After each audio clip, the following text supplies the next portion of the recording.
Hello everyone and welcome to ET Telecom Digital Roundtable. We are all aware about the COVID-19 situation which has impacted all the industries, included handset makers.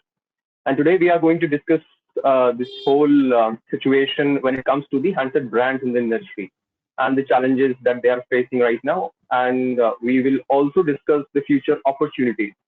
To discuss the whole topic, we have Mr. Madhav Seth, who is India's CEO of Realme, Navkender Singh, who is the Research Director at IDC India, and Tarun Pathak, who is the Associate Director with Counterpoint Research. So let me start the discussion with Madhav, who had the fastest growing brand in the country, Realme. So Madhav, what are your views when it comes to the whole situation that we are facing, and how do you see as the handset brand the situation? If you could give us a brief about your thought process. See, I think this is a much broader question, but if I just break these things into two different aspects, one from the government angle and one from the consumer angle. I think from the government side, I think at this point of time, I think they're doing the right things of maintaining the social distancing. But at the same time, I believe that basically the mobile is one of the most important aspect in today's world. It may be edutainment, it may be agri-tech, it may be fintech, or it may be even entertainment. Mobile becomes the center of your life, and I think it's one of the most important category, and hence I think we were pushing to make it as more of the essential category. Because right now, if you see, education also has become one of the most essential thing, where everything has gone online. So I think mobile has become one of the most important aspect in this particular industry. So hence we were pushing government to make it as one of the essential category, and we should not look at it as an opportunity in terms of that basically is only for the opportunity for online or offline. I think it's an opportunity for both the things in today's world. Going forward, I believe for consumers, social distancing will be one of the most important key, and I think that would be the new normal for them. So in that they would try to get everything at their doorsteps without getting in physical contact with the other person whom they do not know. So I think it's an opportunity for online and offline retailers to get groomed up with the new technology, and I think get the things going. In terms of consumer, I think they've been missing the technology. They are looking for new technologies coming forward. So I think we should open this category as soon as possible. That's what I believe in. Sure. Now, Kinder, would you like to add something, like as an industry expert? How do you see the situation? So as IDC, we speak a lot about digital transformation of the enterprise. I think this is, most repetitive word, the used word. This is unprecedented. And I think now consumers, the channel, everyone is getting digitally transferred now, and it's not a choice anymore. So as Madhav pointed out, the offline channel needs to be much, better prepared for, this kind of new behavior from the consumer. Consumers who was at the fringe of offline and offline, they'll start exploring online more. But just for contextual, there is no other product in our daily life, day at home, which we use more than a smartphone or a mobile phone. Not even the food. You don't go you don't touch the soap as much as you touch the phone. If this is not essential, I don't know what it is. Obviously, in that light, it's an essential. It should be there. There are many people who are planning to buy, get repaired, and so on and so forth. They want to get onto the smartphone now, probably from feature phone, because they need to use the services. So, but some kind of discipline is required probably from the government side, and maybe you can book appointments online and go to buy, so on and so forth. So some kind of program needs to be there, but it's definitely an essential from our point of view. Yeah. Right. And Tarun, how do you look at the situation? While Navkender talked about why digital transformation is essential, do you see any area where there should be more focus by everyone? Yeah, thanks, Tanish. Thanks for having us today here on the webinar. So yeah, I rightly agree with the Navkender and Madhav here. Definitely, mobiles should be under the essential tag. And if we look at, we were using almost like 3 to 4 hours of our time per day on mobile phones earlier, and that has increased by almost 50%, which means we are now spending almost like 4 to 6 hours on our devices every day. And during the COVID times, communication is one of the major weapons to beat it, right? You are consuming a lot of information related to COVID, You are consuming a lot of information from government perspective. So everything is happening from the mobile perspective. And even the Arogya Setu app, the government is asking you to download, and what platform is being downloaded is the smartphone itself. So I don't see any reason why smartphones should not be under the essential tag. That should definitely be there, and that is how it is. And not only India, if you look at other countries globally, there is not even a single country where mobiles are not under the essential items. People can still buy phones across different channels, obviously maintaining the social distancing and everything. And it's like giving an example from my experience in the past 30 days.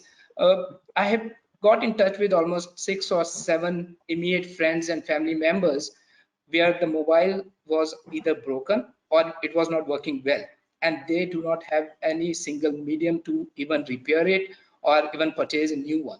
So if that is a sample size which is coming from one person like me, you can imagine in a country of 1.3 billion people, like we are selling almost like 15 million smartphones every month in a normal cycle. And this 40 days, we have lost an opportunity of somewhere close to 20 to 25 million of new smartphone sales, resulting in almost like $3.5 billion. And that is only new phones. We also get almost like 60 to 70,000 calls of repairs per day on handsets. And if you multiply it by, that is again a lost opportunity of 2.1, 2.3 million phones per month being repaired. So if you look at these volumes, these are like huge volumes, and the people who will be affected will be that significant enough. So yeah, definitely it should be under the essential category for sure. Right, right. So, Madhav, when we look at the handset industry, what should be the priority? Is it the manufacturing, resuming manufacturing, or resuming sales, irrespective of the channel? What, according to you, should be the main priority of everyone? See, I would say that physical health is one of the top priority for sure. But at the same time, I think when I say, I've always said before also at the same time that when we're talking about the physical health, financial health of the country and the industry is also equivalent important at the same time. While talking about the financial health, I think we have almost lost one quarter. Maybe we can think about 45 days, but I think all the production and everything, once it resumes back and when the people starts coming back into the workforce, because I think the biggest challenge again for this industry would be to bring back workforce from their hometown. So that's going to be another challenge for us, which will take another about, say, for example, 30 to 45 days for a work productions to get resumed. So I think we would need a stricter SOPs to be followed. B, we would need timelines that basically how would be the exit in a staggered way.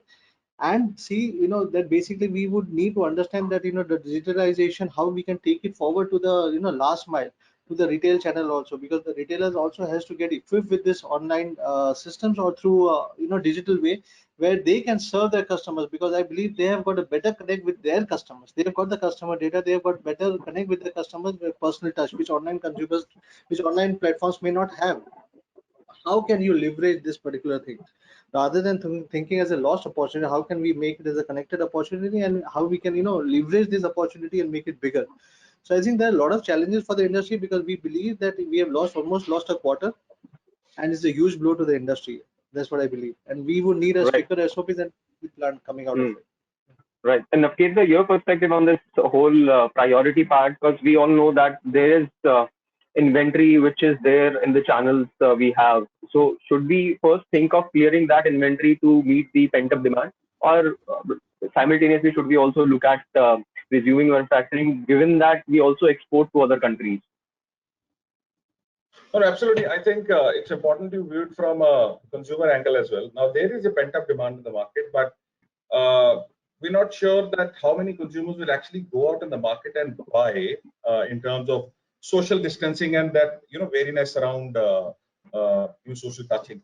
So that's important. So offline from that point of view needs to have a different kind of incentive program, because it's a large sector, and retail is one of the biggest employers in India.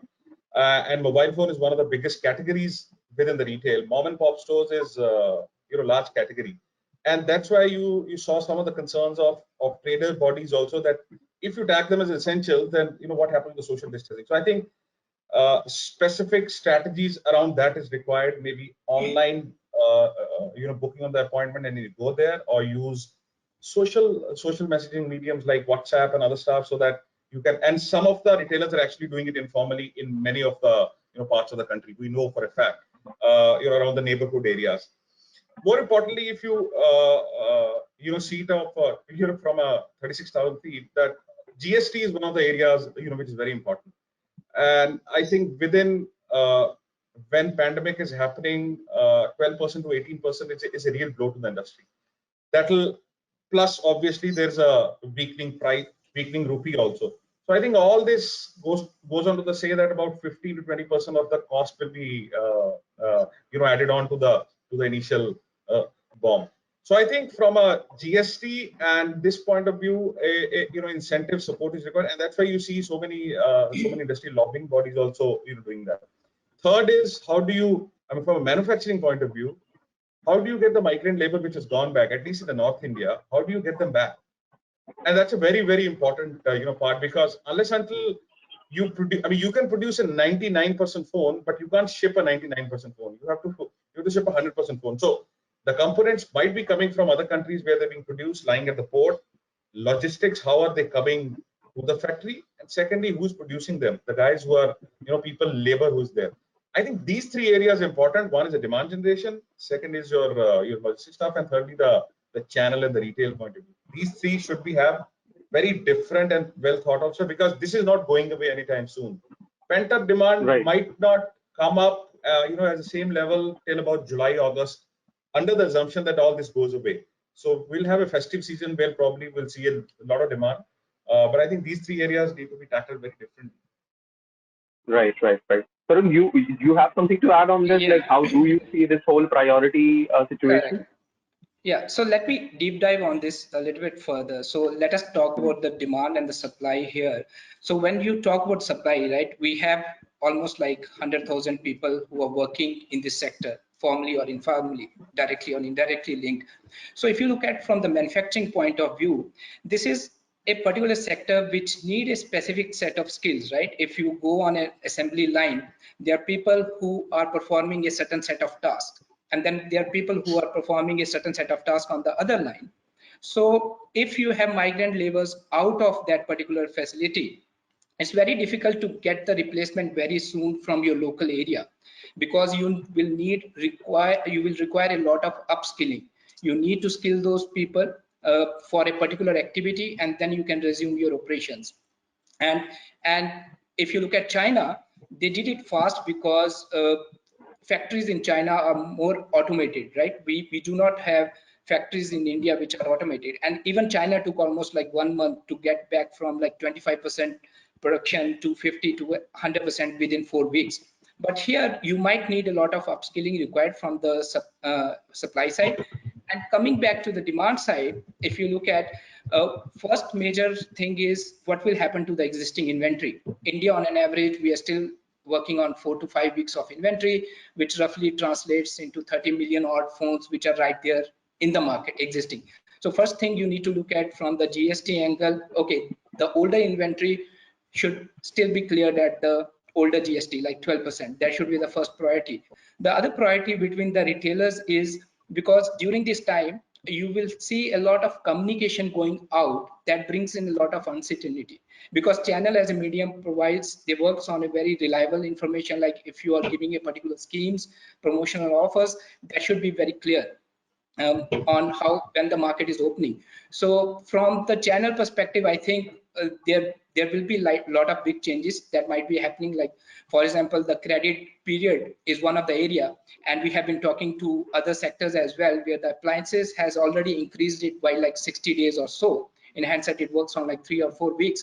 That should be extended. And then you have like things like extended warranty, reducing the annual sales target. And the bigger priority I still think will be on how to liquidate the stock, the existing stock. What will happen, because we are talking about a category which goes on very fast, right?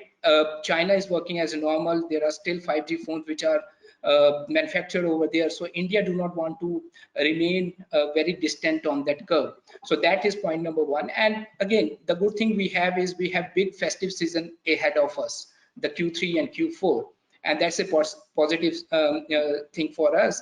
And retailers might use this as a time to prepare for the next one, like maybe educate their in-shop promoters about social distancing, the masks and everything. And the way the channel will work might also change. Like, for example, we were talking to someone in Indonesia, the phones have started being sold through WhatsApp. And if you talk about countries like US, you can order online the O2O model and then go to a particular operator at your selected time and pick your product from there. So there might be some operational changes at the channel level that will also happen after COVID-19 once situation is back to normal. But what do we expect any kind of a significant change in terms of the channels that we have in the market? Are we going to see online becoming the most major channel to sell devices, given that we don't expect this situation to fade instantly? It will take many quarters, and in the meantime, people will require phones, and online will be their preferred way of buying a device. So, can we expect or see this online becoming the most important channel? Madhav, you have something to add on this? I probably don't think so like that way. Online will become preferred channel because that's what the globally the things have happened. But in India, still I believe the relationship between the retailer and the consumers are quite different. And I think there's a personal relationship between the retailers and the consumers in India. And I think that's where the difference, I would say, from the westernized world and India would be. Yes, online there would be preferences moving forward, but in the meantime, like what I said before, offline will still continue to be an important channel in India, but the means of doing business would be different. The ways of or the medium of doing business would be different. Maybe people would like to order it at the convenience of their home from the same shop. Maybe the new commerce type of things which are coming up, that would be the new way of doing business or new normal. I still believe that the mix of online and offline wouldn't change much. Yes, there would be a little bit slight change about maybe a 5 or 10% drift from here and there, depending on the government policies, what it opens first. But I think offline has already started to picking it up, and we have seen some of the shops started opening in few of the stores. So I think this year I do not see any major change coming up. The people though would be going towards online a little bit to have a survey, but I still believe the convenience of offline will always be a priority in India. Mm-hmm. So you have some experience being associated with the offline channel directly. So now this is the situation where I personally, if I'm the customer, I would rather prefer to buy a phone from online because I do not want to step out. So do you think that this is one moment where even offline will look at digital transformation, coming up with their own online presence and taking orders, or maybe giving demos like we have seen in other countries, where offline players were giving demos like we do in the offline channel to have a look and feel of the device? Can we expect offline retailers opting for such tools to garner more eyeballs and obviously to revive sales? See, there are two things which comes into the picture, which I believe right now what is happening. What used to happen in auto industry about 10 or 15 years back. Now, people research their product in online, and then they go in offline, and they know what specifically they want to buy, what specs they want to buy. So they are very quite clear, and then comes the relationship with the retailer. So I think today's customers are very well educated. They have a research. I was reading few of the Google research before a few days back. Phones are researched 80% before they go and buy in shops or anywhere, in online or offline. So the research has been done in online prior before they buy in offline.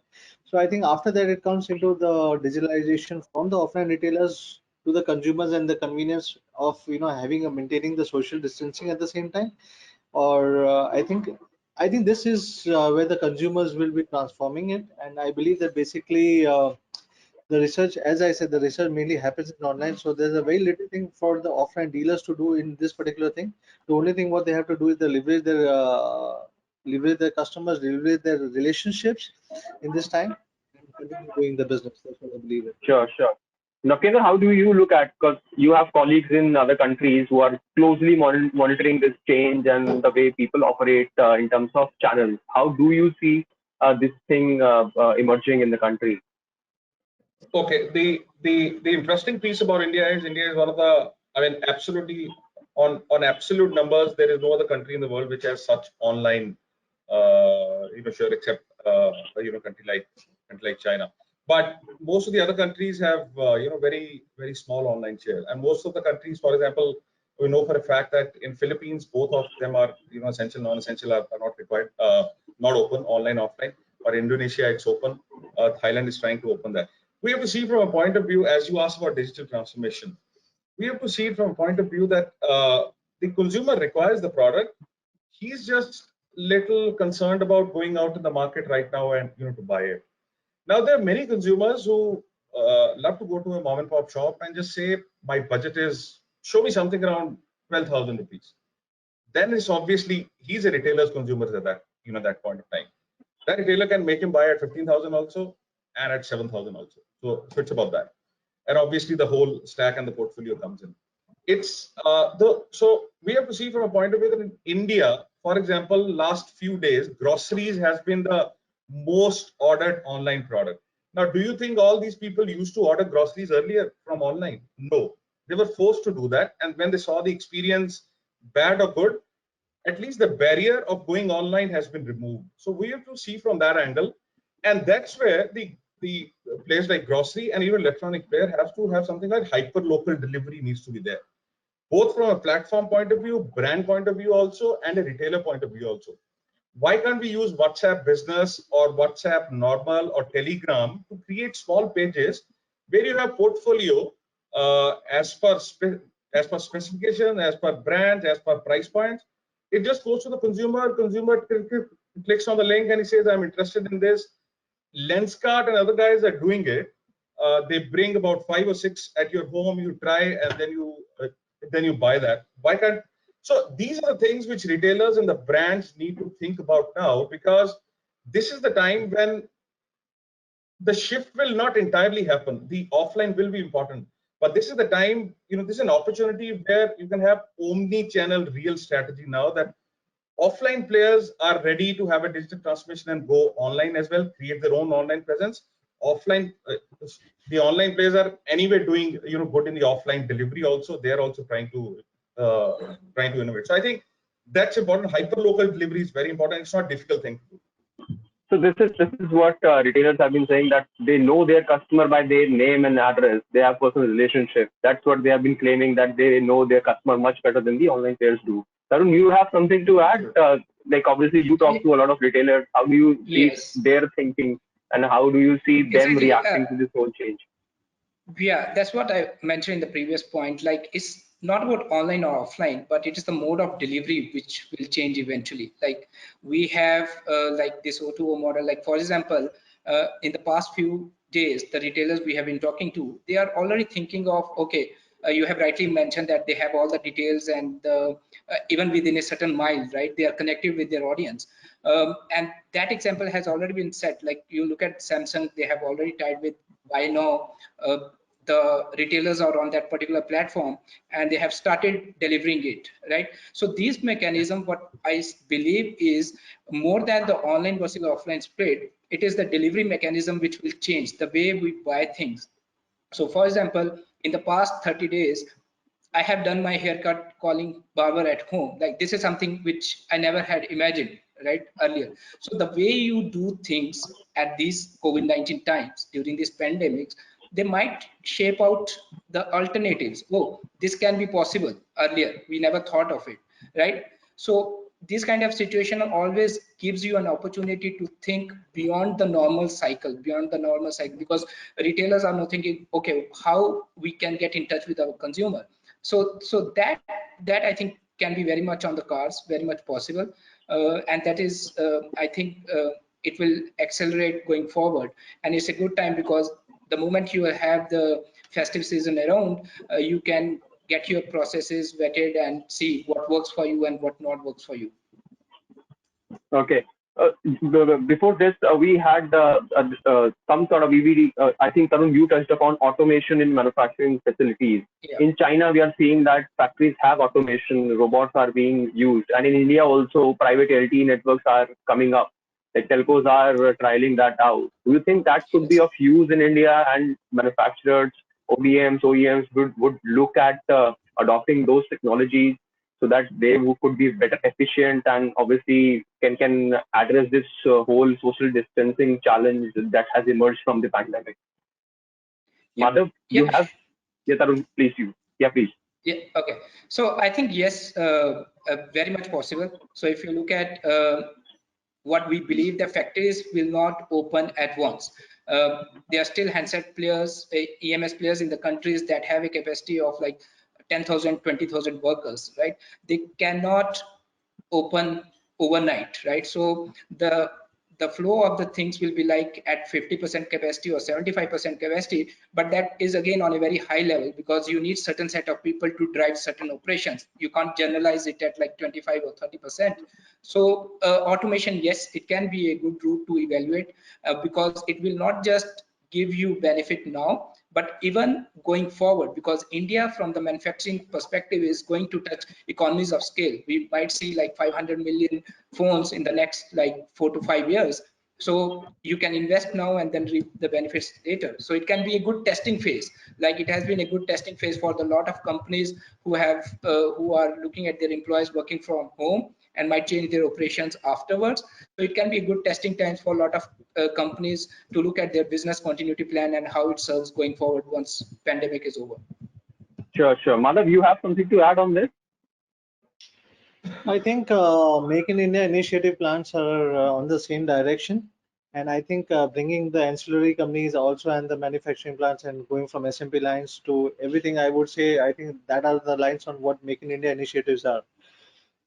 I believe that basically what you're trying to say is possible, and I think automation would be the new normal maybe going forward in the social distancing. But at the same time, I believe going forward, the major government policies and stricter SOPs for social distancing will be coming into the picture. So I think when the stricter SOPs and social distancing comes into the picture, I think automation will be the next thing what any brands would love to leverage it and try to get the same production lines and same production volumes going forward. Sure, sure, sure. Now, Kinder, you would want to add your perspective? So I think, yeah, we need to see, because ITC does a lot of research on the automation of the industry and future of industry. We have to see from a couple of angles. One is the thing that automation anyway is inevitable. If not now, in any industry it will happen. If not now, by 2025, 2030.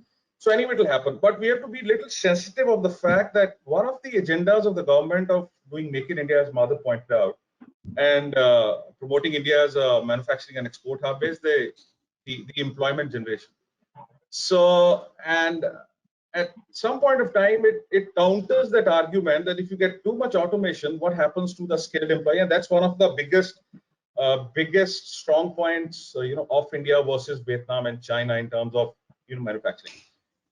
Anyway, that will happen. Automation will happen. But I think manufacturers, when they land in India, even the brands would be a little sensitive, and they will work, with the government in setting up in some of the skilled workforce will still be there for a long time in India, because that's one of the planks for India, that employment generation is always one of the marketing speaks.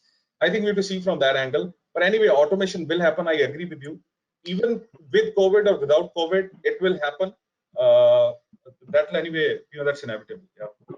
Sure, sure, sure. So yesterday, the IT and telecom minister had a meeting with all the stakeholders of the electronics industry, and obviously they discussed the timelines for resuming sales and manufacturing, and then work on fetching investments to further consolidate or bolster the situation that we have for the electronics. So Madhav, when it comes to the timelines, so what timelines are we looking at in terms of resuming sales, opening up channels, and resuming manufacturing in the country? I think we will, as far as what I can sense, which we still do not have a clear directions to it. That's what I was trying to say, that we do not still have a clear direction, but what I can sense very clearly that after 3rd or 4th of May, there would be certain relaxations going forward. And I think government has already given relaxation in offline stores, and I've seen a lot of states doing some relaxations on doing that, maybe through timelines or through social distancing or through stricter SOPs in offline. and similar relaxation will come down in online also. That's what I believe going forward. Even in manufacturing, we will, as I said before, that it may start, but it will take some time to resume to the same capacity what we used to do it, because of the main problem of the labors and everything. So I think entirely, I would say it will take another 4 weeks or 6 weeks before we go to the stage what we used to be before. And if I would say the normalcy would take another around 4 weeks to 6 weeks, I can say that. Right, right. So can we expect a surge in demand once the sales is allowed, irrespective of the lockdown, if, like with some restriction, if government allows the movement? Can we expect people to buy phones, or they will be more cautious about buying smartphones, or rather would like to save money and spend on essentials like grocery products? What are your views? Like all three of you, what are your respective views? Madhav, maybe you can give a first perspective. I would like to, I would like to draw this point on the customer perspective, that there are two types of customer perspective, which I always say. One is Hmm. on the essential side, which we are saying that mobile is an essential. One is the lifestyle side, where people buy Hmm. it because they have the carry the phone and the latest technology. So what I believe is right now the other aspect, the lifestyle aspect, may take a second step backward, and I think the essential things like the need for the phone will take the front foot. So what I believe, the people who are looking as a necessity will definitely go for it in terms of it, basically because whatever the needs may be, maybe of entertainment or entertainment or the need for the work, but that will take the front foot and that will go. And the people who are considering phone as a lifestyle aspect, that can take as a back foot. So talking in terms of the consumer perspective, yes, I believe that there would be a shift in demand, and there would be more value for money type of devices, which would be, people would be looking forward for it. There would be also, in terms of consumers demand, I would say that basically there may be tomorrow the consumer, the people who are using their current devices, they can think of not replacing the devices right now. They can also shift their or postpone their purchases for tomorrow. So it may be only as an essential things people may consider as a mobile going forward, not as a lifestyle tool as such. That's what I believe in. Now, Kinder, how do you see this whole consumer demand and the angle of people opting for refurbished devices instead of buying a new device in case they want more features and they have budget constraints? How do you look at the whole dynamics playing out? Yeah, okay. So slightly complicated to read a consumer's mind in a sense. We can actually learn from our own mindset right now. We're ordering food, but we're not reading newspapers. And would you be okay to buy a refurbished phone which is being used by somebody from OLX or Quaker or any of these kind of platforms? I don't think so, but we don't know. So as Mother pointed out, essential people, there is a certain pent up demand in terms of repairs and purchases which will happen. This will probably happen through online or some of the neighborhood stores, because you are going out in the evening after every 2-3 days to buy vegetables and fruits if you need. You're anyway doing that, so that might happen. But really, the large engine of growth in the last 2-3 years for India has been replacement market. People get a lot of great phones at great prices every few weeks. They say that I can replace my phone. There are platforms like OLX and Twitter and so on and so forth, exchange programs. So people replace their phones very often. That purchase, which has been the large engine, will get postponed till the time people see some stability in terms of the whole operation, retail operations, and concerns around COVID coming in. Under the assumption, and I'm saying it that this might get okay by August, September, under the assumption that there is no second wave or there is no another lockdown which happens. If that doesn't happen, then I think by festive season should be good enough. But I think the for normalcy, as Madhav also pointed out, it will take about 4 to 6 weeks. Essential will happen first. There will not be a huge surge in demand which will happen. Tarun, do you expect like some sort of a demand or growth slowing in certain categories, certain price segments, or cheaper phones selling more compared to the premium phones? Do you expect some sort of Right. changes? Or? So yeah, I think as panelists have rightly mentioned, there are a lot of variables at place. Like when we talk about India as a market, a country of 1.3 billion population, you have like a certain section of people who might limit their purchase to absolutely discretionary purchases, like absolute necessity. And the definition of necessity also changes. Maybe at the bottom of pyramid, phone might not be a necessity, but for the like mid-tier to replace their phone, it might be an absolute necessity for them. So yes, entry level demand, if we have to just split it across like 3 tiers, like entry, mid and high, I can see a big impact on the entry tier sub 5K category devices. People might hold on to their even their feature phones or so. But another angle, what we have to look here is, if you look at any country, the replacement market is very much a factor of the install base. And if you look at the install base of India right now, as per Counterpoint research, it is somewhere close to like 480 million smartphones. Out of them, 200 million smartphones were bought 2018 or before that. So you have, and the average replacement rate in India is 24 months. So you have a significant chunk of installed base which is waiting to upgrade. And mind you, while we are at our homes during COVID, we are actually using our phones much more than a normal usage. So the wear and tear of these older phones is even more. And that's why that essential category, which Madhav and Navkendra rightly pointed, that particular sum, that install base can be even huge, the immediate purchase. And also we can see like other than that, 3 more months before the upgrade in the mid-tier start happening, that is very closer to the festive season also. But the immediate essential install base will be even higher than what we have earlier predicted, roughly dependent upon the install base of smartphones we have, which were 2018 and beyond. So yes, and one thing is for sure, in the smartphone industry, the demand is always pushed, right? It's not cancelled. I'm not going to not buy my phone for the next 24 months. Eventually I'm going to, maybe it's a matter of 6 months, 8 months, 10 months or so. So it's a factor of when are you going to replace, or when are you going to buy a new one. So it's a factor, depends upon a lot of variables like the wear and tear of your phones, the entry level, even the refurb. The refurb market on an average every year is like 12 million per year, and people have been buying refurb in like sub 10K or so. So there can be some element of demand over there shifting also. So it's very easy to generalize, but if you go deeper, these 480 million install base might exhibit thousands of variables, and each of them is dependent on the trigger of the smartphone purchase. Sure. And also the next point is slightly so I'm going to other pointer, which is the lifestyle strategy of the brand. So Realme is one brand which has the strategy of bringing more products in the lifestyle category. Other brands are also following. Are we going to see some change in that strategy, given that obviously it will be a focus of necessity?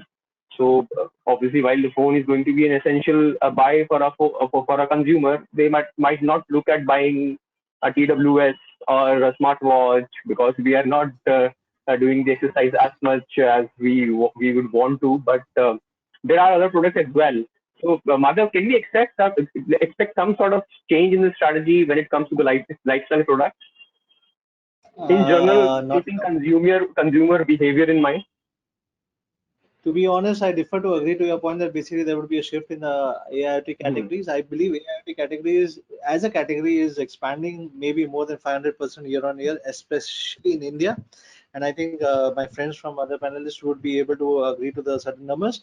But I believe that basically for Realme as a tech lifestyle trendsetter brand, I think we'll continue to have that particular dream, and I think we are aspiring for that particular thing, and we will be launching categories and AITs in this year, whatever we have planned. Maybe it may be TVs, maybe TWS, or maybe whatever other categories what we have announced. We will be continue doing that particular thing, because I believe we need an entire ecosystem for AIT categories, and people need in today's generation, what I believe is AI and ML is one of the most important aspects going forward.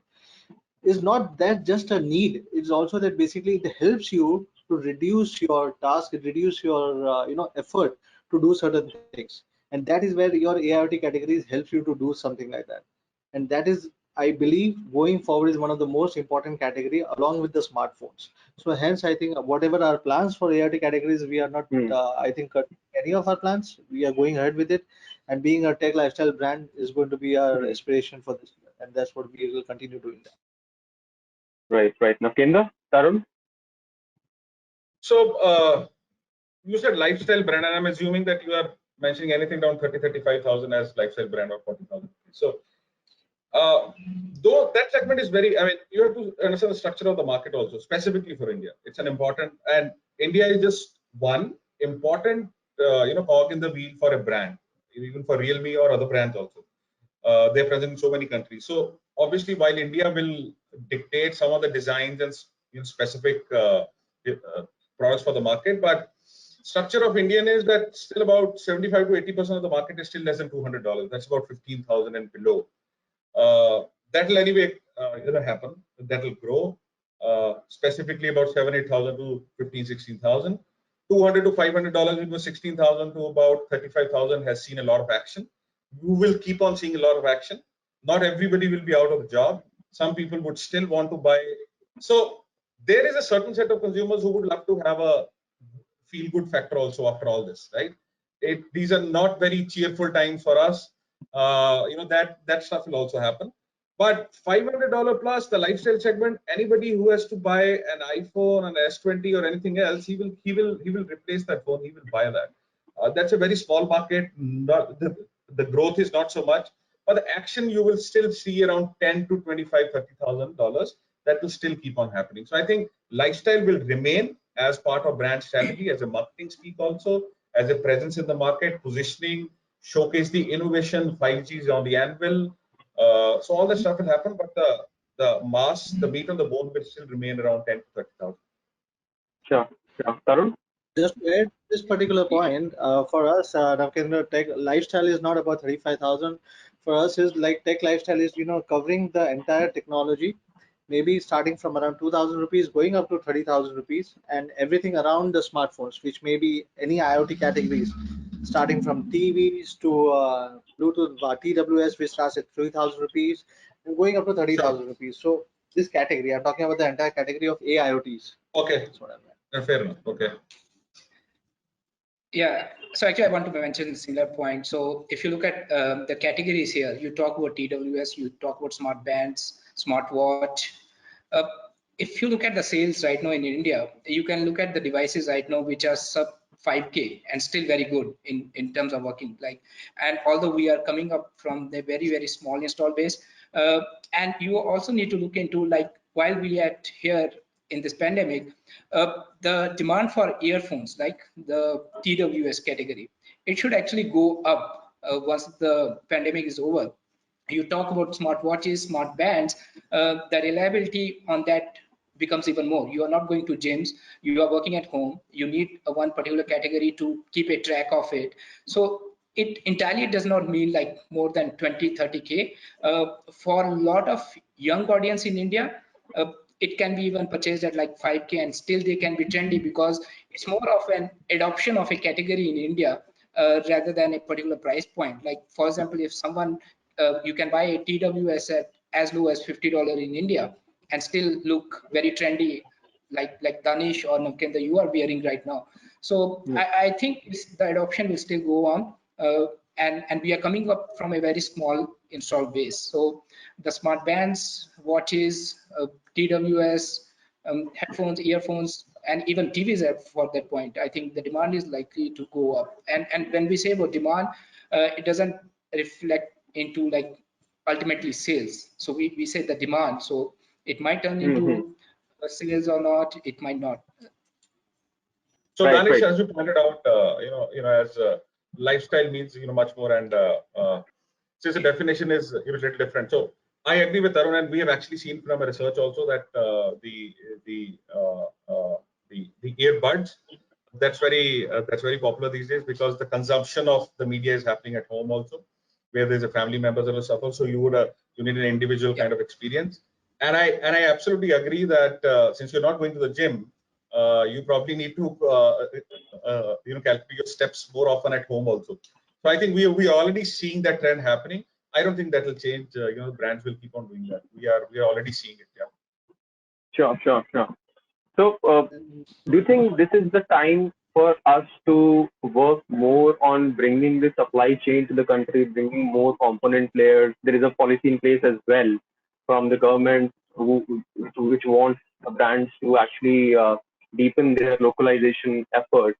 So, Madhav, do you think that this is the time where brands can think and then have advanced discussions with their partners in other countries to come and see the possibility, explore the possibility of setting up operations and help you localize better?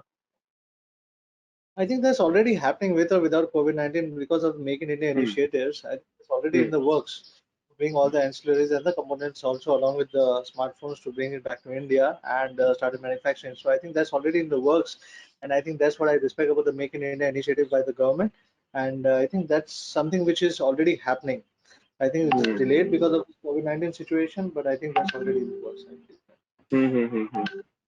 Lakendra, you would like to add? It's an opportunity area, definitely, and I think this is, as Madhav said, it's already happening. But this is accelerated now by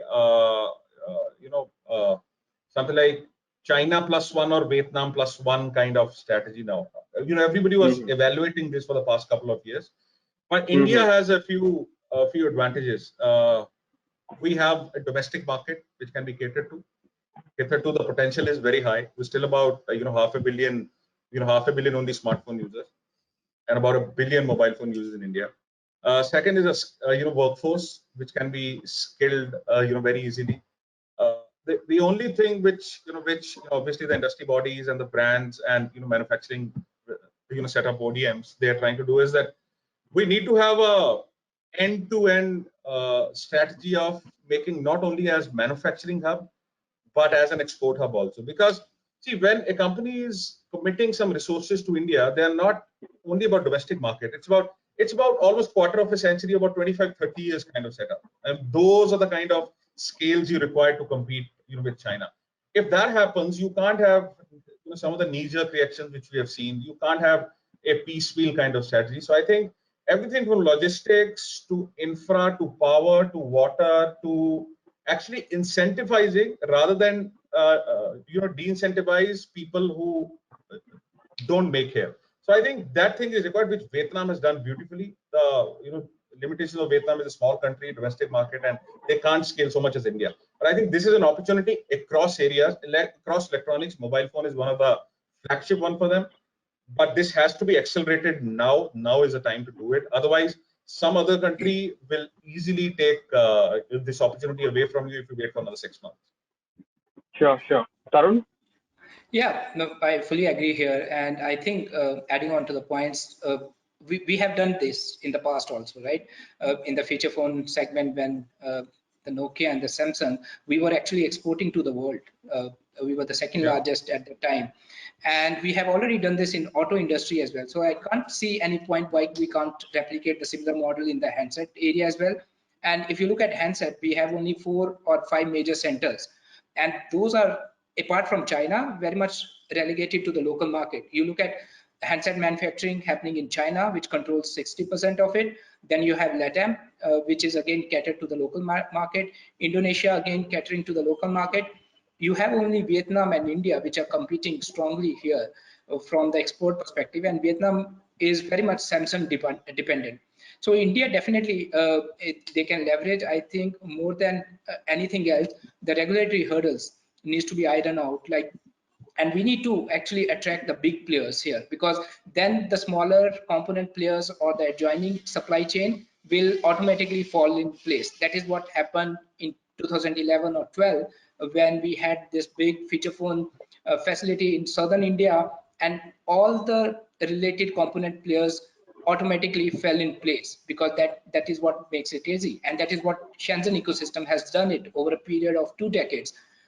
So yeah, we need to build on it slowly, but I'm sure, like, for in the next 5 years, I won't be surprised if the exports will be even more than the domestic numbers going forward. So yeah.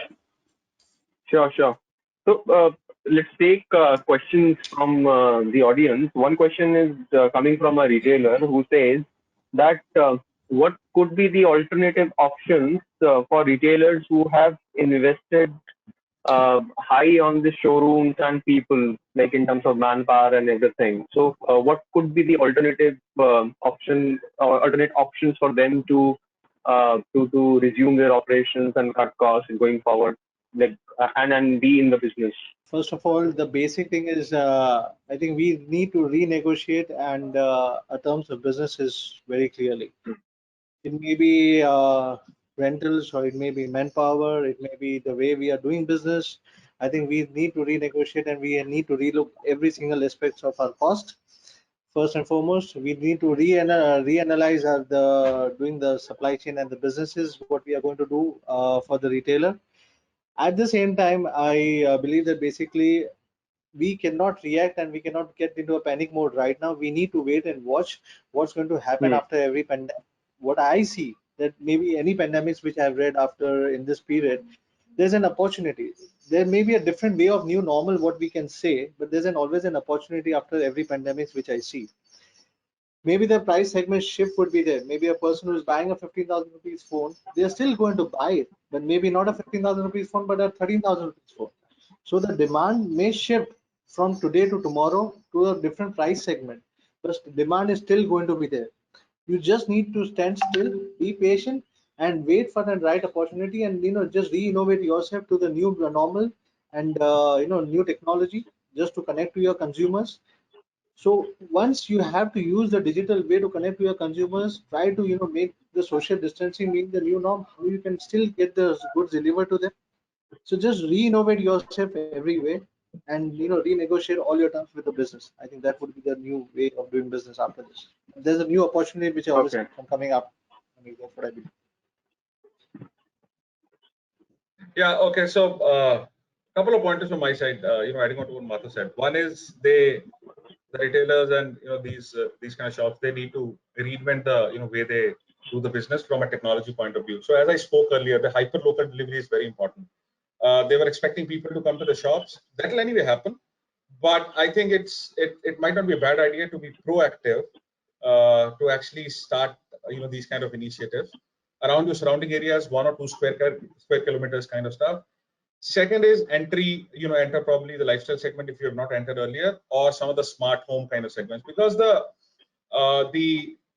what this is showing us is that the broadband requirement is going up now.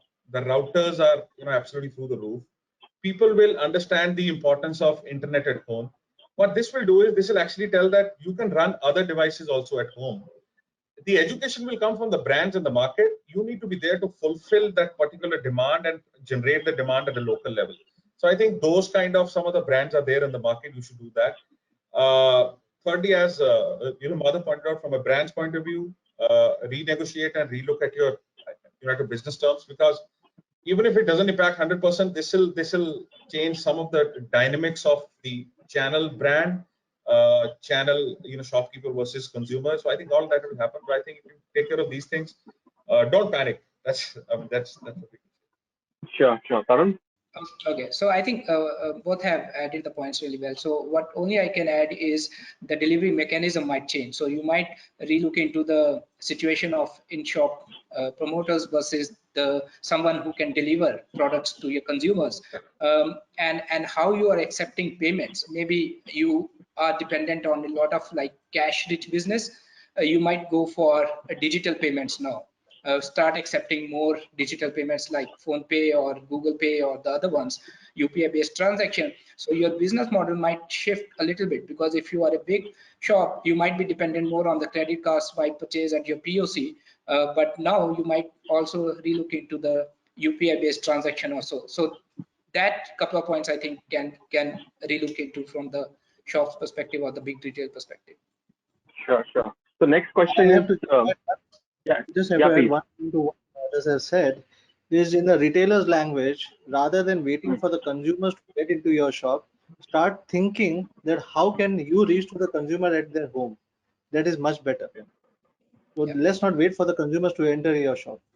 You start thinking how I can reach to their home. That would be, I think, that will give you a direction of what you need to do.